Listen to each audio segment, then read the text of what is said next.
I had just sat down in the VIP lounge of the club when the door was violently thrown open. A woman in a red dress stumbled in, crashing into the $50,000 crystal antique ornament I'd just acquired. She grabbed my arm, her eyes reddening as she put on a pitiful act. "Mr. Reed, save me. Bad people are chasing me outside. Please let me hide here." Before I could respond, her thoughts suddenly exploded in my mind. This innocent no-makeup look-and-go to waste men really do fall for this act. When his friend bursts in after me, I'll put on a show of being wrongly accused. Once I hook Ethan Reed, heir to the Reed empire, won't all the Reed family money be mine? I couldn't help but laugh out loud. I opened the lounge door and waved to my friend Shane outside. "You looking for this person? She's right here." The woman's face turned green and red with disbelief as her eyes widened. Shane strode upstairs and pulled me to his side. "Ethan, are you all right?" Her name is Laura Stone.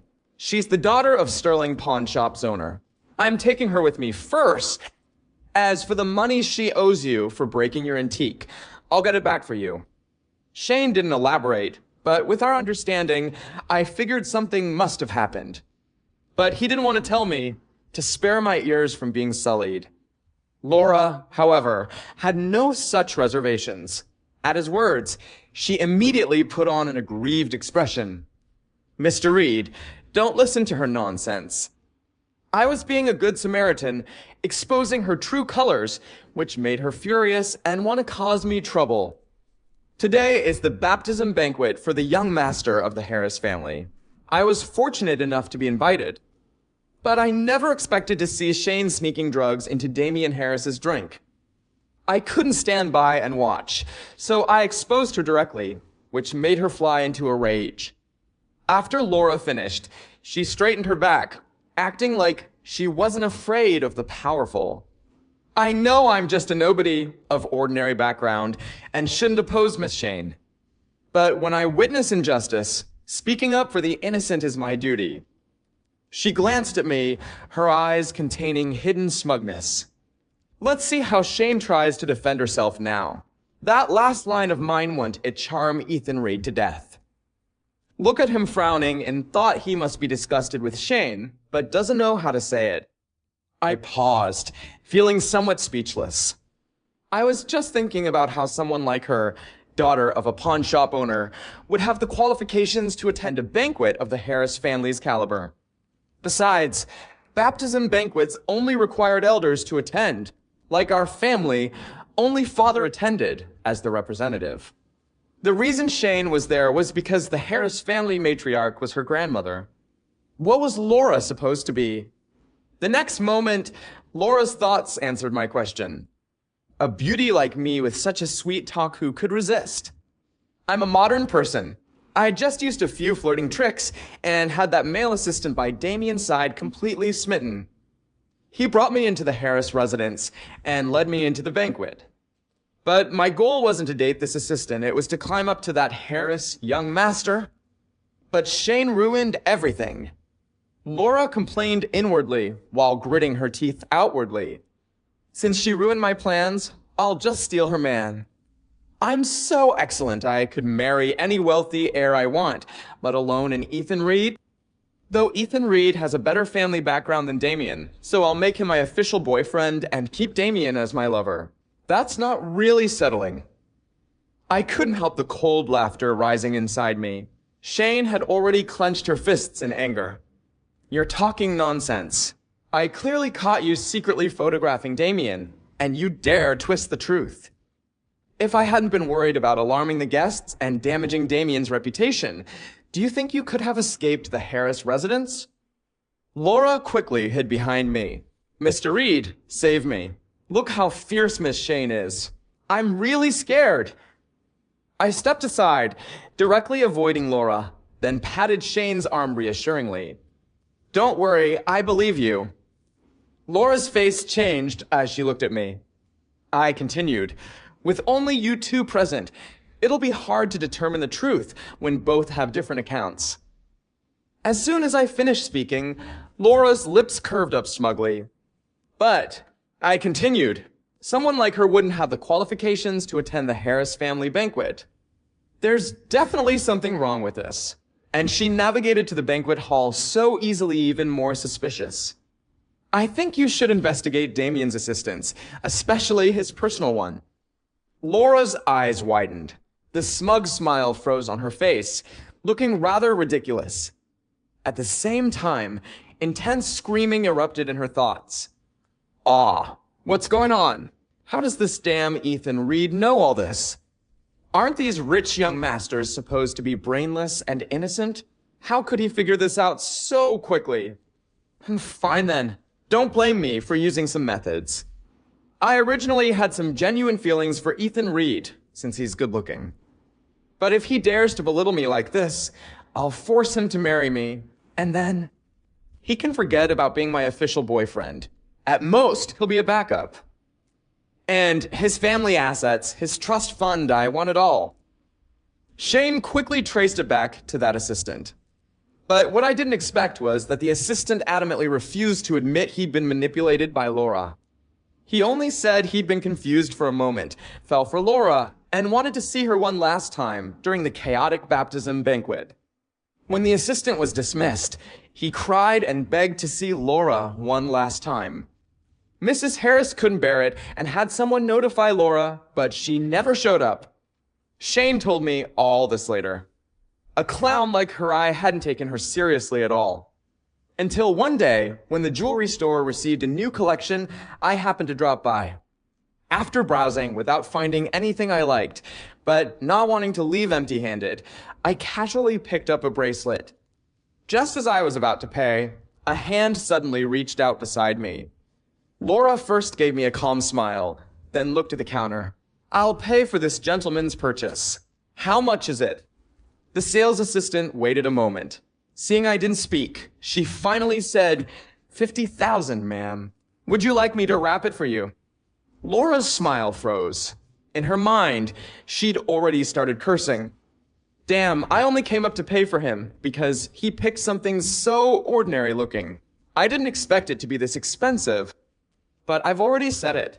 I can't back out now. This man has probably never met a woman as generous as me, right? Sure enough, no matter what era, men can't resist women willing to spend money on them. Look, Ethan Reed was so harsh with me that day, but now he's obediently quiet, waiting for me to pay. T.S. good. $50,000 isn't expensive. If it makes Mr. Reed happy, it's worth it. Who knew that as soon as Laura finished speaking, the sales assistant would interject. Indeed, not expensive. Every time Mr. Reed comes, he usually selects jewelry worth over $100,000 to take home. This time it's because our brand's new collection hasn't arrived yet, so nothing caught Mr. Reed's eye. Having worked in the shopping district for so long, the sales assistant naturally excelled at reading people. She glanced at Laura and continued. Just Miss Shane from the Shane Corporation alone the jewelry she's bought this year to give Mr. Reed to wear for fun exceeds $100,000. Laura's face turned ugly as she pressed her lips together. After a moment, she suddenly gave a bitter smile. Well, Miss Shane has a huge family business. Naturally, I can't compare. But this is still my sincere gesture. To give Mr. Reed this bracelet, I scrimped and saved for a month. I couldn't hold back anymore and burst out laughing. Idiot. My blunt words completely stunned Laura. You're already this poor, yet instead of figuring out how to make money, you're focused on these cheap tricks. You have to scrimp and save for $50,000? Why not use that money to help your dad pay off his debts? And do I care if you buy me a bracelet? Did you forget you still owe me $50,000? Last time you broke my antique ornament at the club, it was all caught on surveillance. When does Miss Stone plan to repay the money? You're not planning to default, are you? Laura's face flushed red. She stammered, unable to speak. I lost patience, and my face darkened. I'm giving you 3 days. If you don't transfer the money to my account, I'll pursue legal action. Also, transfer the money to my assistant's account. Stop harassing me, I find you annoying. Walking around the whole city in that red dress, everyday people who don't know better would think you're walking some third-rate red carpet. An eyesore. I finished speaking and turned to leave. Behind me were Laura's resentful curses. What does he know about fashion? What's wrong with a red dress? Ethan Reed, that damn man, turns out he has a sharp tongue. Looks like I can't get out of paying that $50,000. But it doesn't matter. Once he marries me, I can get back however many $50,000s I want. When that time comes, I'll torture him properly to repay today's humiliation. Just wait, I definitely won't give up.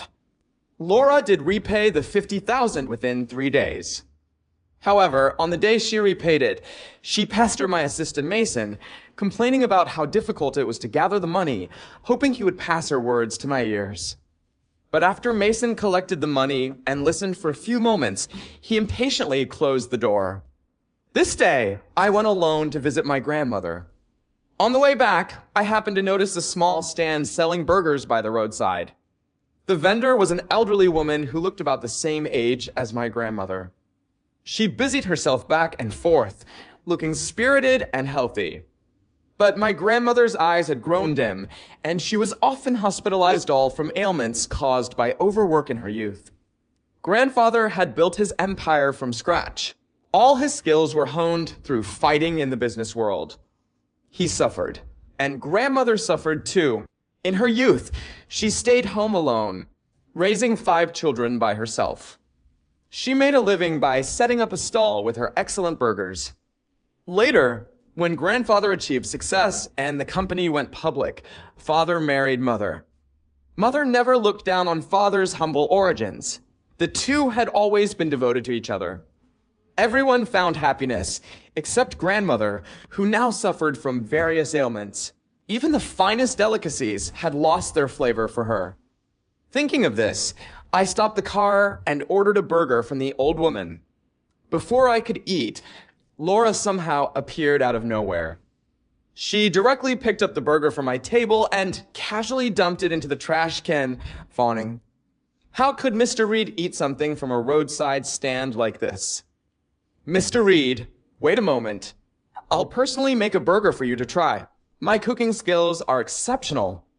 After speaking, she forcibly snatched the utensils from the old woman's hands and began clanging about busily. Her disgusting thoughts once again transmitted into my ears. Won't this move Ethan Reed to death? Don't people say that real men don't belong in the kitchen? But I don't care. Where else can you find a woman willing to cook for a man? Once I went over Ethan Reed's stomach, the way to his heart will be wide open. But by the time she returned with the burger, I had already driven away. Only my assistant Mason remained at the stall. Mason looked at her mockingly and said slowly, Mr. Reed said since you love making burgers so much, make 100 today and send them to the welfare home in the suburbs. Don't worry, Mr. Reed will pay for the ingredients needed to make the burgers. As he spoke, he pulled out his phone, scanned to transfer money, and handed the old woman a stack of cash. Ma'am, Mr. Reed said he's delayed your business, so this is compensation for you. Laura stood there holding the burger, unable to process what happened for a long while. Her face had turned somewhat green. Mason rolled his eyes. What are you standing around for? Start cooking. You're not leaving today until you finish making 100 burgers. These bodyguards and I are staying here to supervise you. Aren't you always saying those rich people in the city bully you? Today I'll show you what real abuse of power looks like. Laura's eyes darted around, but in the end, she couldn't think of a solution and could only resignedly complete 100 burgers. Mr. Reed, you should have seen it when Laura left. She was so exhausted her limbs weren't coordinating. It was hilarious. While organizing documents for me, Mason casually described the situation. But the look in her eyes before she left made me think she hasn't given up on you yet. How can someone be so annoying? We can't really do anything to her. So frustrating. I said casually, ignore her. Just treat it as entertainment. But I didn't expect this entertainment would be bold enough to nearly drag our entire Reed Corporation down with her. Over the past few months, my younger brother Nathan Reed had been acting strangely. Nathan, who usually didn't like going out, started frequently attending various parties and gatherings. When he returned, he always looked pleased with himself, his face glowing. When he saw me, he was no longer timid. Unusually, he'd gained some confidence. "Ethan, I heard your engagement is about to be finalized. Who is it? After all this, did they still arrange for you to marry Shane?" "It's a marriage arranged by the family, but I want to sincerely ask you, do you really like Shane? You just think she grew up with you from childhood, you're familiar with each other, and her family background is compatible, right? Do you really understand what love is? Do you understand what it means to date freely? Do you know how happy and joyful it is to be with someone you truly love?" Looking at his baseless smugness and his act of being the only sober one in a drunk world, I felt impatient. "Has your brain short-circuited?" Nathan's face darkened at these words. He pointed at me and shouted, "I'm kindly reminding you to fight for true love, yet you're so ungrateful. Fine, fine. I have no standing in this family. Anyway, I won't say anything more. Do as you please." He turned and left in a huff. I frowned in confusion. He was the son from father's youthful mistake, so naturally, he didn't have as much standing in the family as I did. However, though father didn't favor him, he never lacked for food, clothing, or material needs. Nathan was well aware of this, so he'd always been content and well-behaved. Forget raising his voice at me, he'd never even spoken this many words at once before. What had gotten into him? Or had someone manipulated him? I quietly instructed Mason, who left to carry out my orders. Unexpectedly, before long, Mason brought me shocking news. "Mr. Reed, your younger brother has been frequently visiting private hospitals and asking people about going abroad for surgery. I checked the department he's asking about is plastic surgery. Do you think something happened?" I shot to my feet and strode toward father's room. Halfway there, I saw Nathan wearing cleaning staff clothes, sneaking out furtively. After thinking for a moment, I changed direction and followed him. In a secluded corner behind the Reed family mansion's back door, Nathan's worried voice drifted over. "Laura, I've done everything you asked. Now you have all the dirt on me. When will you fulfill your promise? You said you'd be with me. You can't go back on your word." Hearing the name Laura, my eyelid twitched sharply. I leaned forward and indeed saw Laura. She smiled, her eyes constantly darting around, looking cunningly calculating yet unable to calculate clearly.